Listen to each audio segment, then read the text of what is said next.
Another mid-Missouri school district considering cutting a day out of the week. The people supposed to put out fires ended up starting one. How the state penitentiary ended up in flames. Plus, what the two newest testimonies brought to the Impeachment Inquiry. KOMU 8 News at 9 starts now. Coverage you can count on.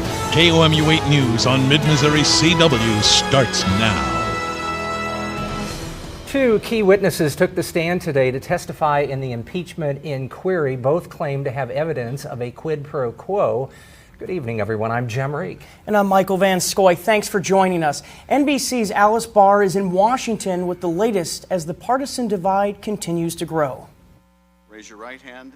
I will begin by for what could be the last time in the Intelligence Committee's impeachment inquiry hearings, two key witnesses stepped forward to piece together what happened in Ukraine and what did not. Fiona Hill, President Trump's former top Russia expert, forcefully discrediting a Republican conspiracy theory that Ukraine, not Russia, interfered in the 2016 election. This is a fictional narrative that has been perpetrated and propagated by the Russian security services themselves.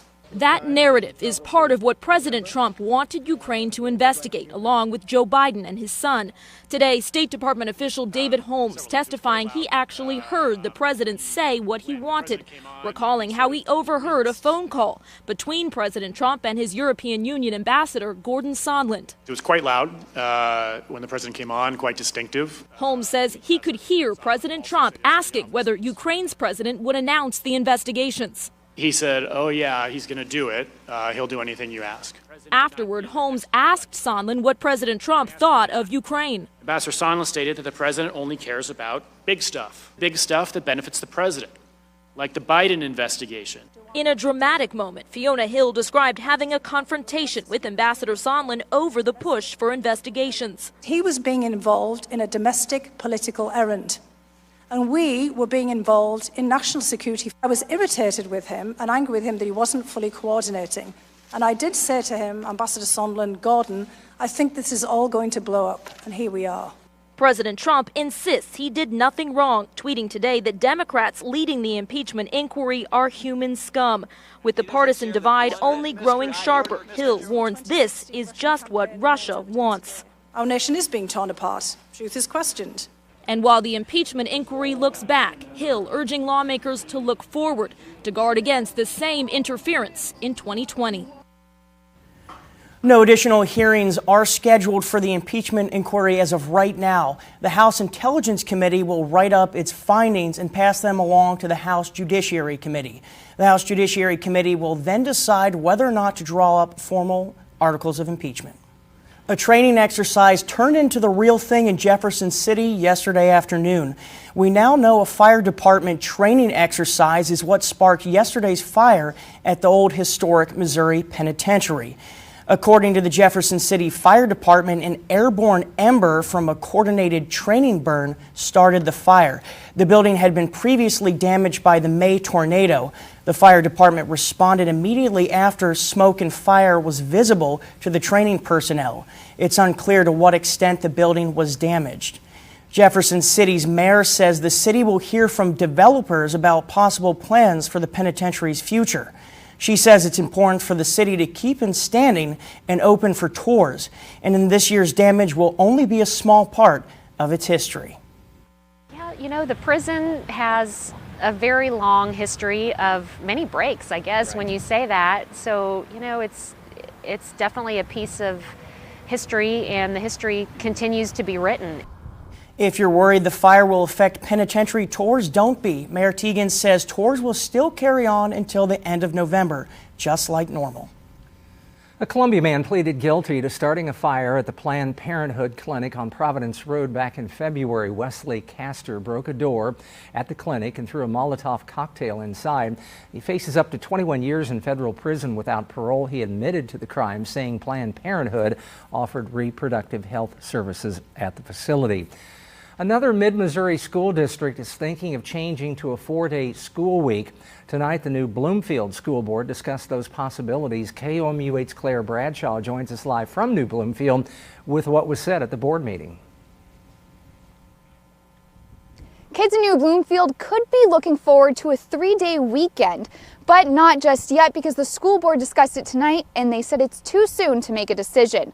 A 4-day school week would save money for the school district. It would be one less day of paying for buses, cafeteria meals, and utilities. But the main reason is to increase teacher retention. The district wants to appeal to teachers to stay in the district and also bring in quality educators. The board says some cons are longer days and the longer school year. Another con is finding child care for the extra day off, and some students rely on going to school for a meal. Right now, it's trying to decide if it would be an attractive change for the district. Tonight's meeting was just a fact-finding mission. We're just simply gathering information at this point. Again, the board just discussed the decision tonight and didn't make a final vote, but they did say they want the decision to be made by January so they can get the calendar ready for next year. Currently, 61 schools in Missouri overall are doing 4-day school weeks. Live in New Bloomfield, I'm Claire Bradshaw, KOMU 8 News. Coming up, a sharp increase in out-of-pocket health care costs has Lincoln University employees very concerned. And now 2 MU fraternities are in trouble. Find out why after the break. 600%. That's how much health care costs increased for Lincoln University members, faculty members. KOMU 8's Ian Russell talked to the faculty union and joins us here in the studio to tell us about the added cost. The faculty union for Lincoln says professors can't keep up with the new out-of-pocket health care cost. The union says on average, a full professor at Lincoln who makes $60,000 a year pays about $300 annually for their insurance premium. Next year, that goes up to more than $1,800 a year.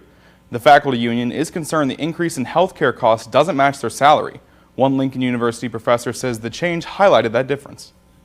So one of the problems is that Lincoln University has had fairly low salaries compared to the other state institutions, and the large increase in health insurance it really exaggerates the effect of that. In a written statement, Lincoln said, quote, "The increases at this time are unavoidable. Unfortunately, the increase in coverage, which would total $470,000 in employee-only coverage alone, was too substantial for the university to carry." Lincoln announced the increase on Tuesday. The union says it's still deciding what action it will take, if any. In the studio, Ian Russell, KOMU 8 News. Some birds in Columbia are migrating, but they're not going south. Why the scooter company might be leaving the nest, up next. This year's flooding is still leaving its mark. The Department of Conservation has found nearly 800 orphaned storage containers. Today, the department says there are many more and it needs help finding them. Flooding earlier this year caused farm containers to drift downstream. The department says only experts should handle found containers. Many are full of chemicals. Bird scooters might fly away soon. The rental pilot program is set to expire. Bird told KOMU 8 News it's looking for a long-term deal with the city of Columbia. The company says it's working with the city and the university to develop a sustainable transportation option.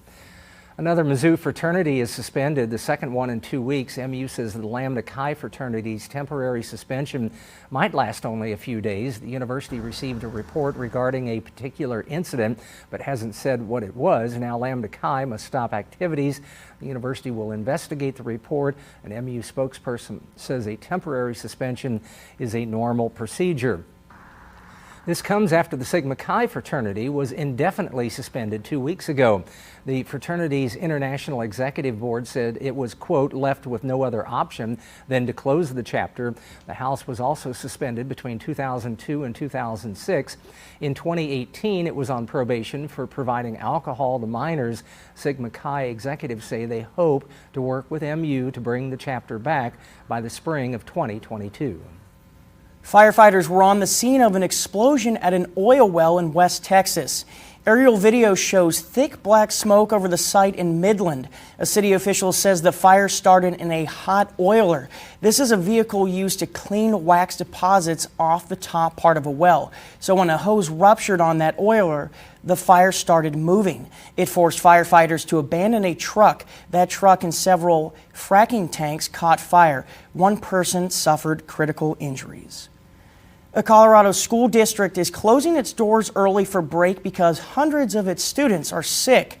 They are all sick from an unknown virus. During the break, custodians will disinfect all the schools. The district superintendent says they're trying to figure out how many absences are due to illness and how many are due to parents being cautious. Chris, thank you very much. Up next, why this soon-to-be college grad is okay with living with his parents.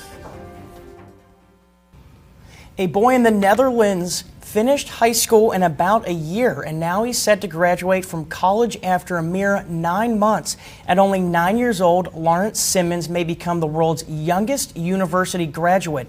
Simmons is studying electrical engineering with his high IQ of 145. So far, his favorite offer for postgraduate studies comes from a West Coast university. And supposedly, he's also going to medical school. How old is he?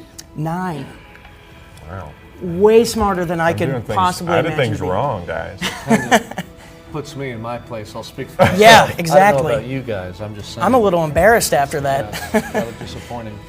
If I had to bet $1, I think I know what West Coast University. Which one? Starts with an S.